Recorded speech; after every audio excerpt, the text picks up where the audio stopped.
বলছিলেন গাড়িতে বৈশা আমার নারীকে লিঙ্গতে ফাঁসাইছে যারা, তারা যদি মিথ্যাবাদী হয় আর আমি মামুনুল হক যদি মিথ্যাবাদী হই, তাহলে আল্লাহ যেন আমাকে ধ্বংস করে, আর তারা যদি মিথ্যাবাদী হয় আল্লাহ যেন তাদেরকে ধ্বংস করে।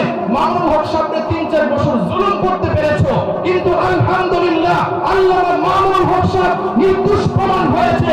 তোমরা যারা বিনা কারণে আল্লাহ মামুনুল হক সাহেবকে কষ্ট দিয়েছো আর ওলামায়ে কেরামকে জেলখানায় রেখেছো, আল্লামা সাইদি সাহেবকে শহীদ করেছো, তোমাদের এই দেশ থেকে পালাতে বাধ্য হইতে হয়েছে। ইঁদুরের গর্ত খুঁজে পাও নাই, কোনো ঠিক কিনা বলেন? পাও নাই ইঁদুরের গর্ত। মনে রাখতে হবে, সকলকে ইতিহাস থেকে শিক্ষা দিতে হবে।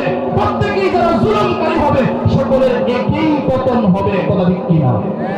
একই পতন হবে। এই জন্য ভাইরা বুঝতে হবে, আসুন কোরআনের দিকে আসুন, সুন্নাহর দিকে আসুন। কোরআন এবং সুন্নাহ অনুযায়ী যদি জীবন চালান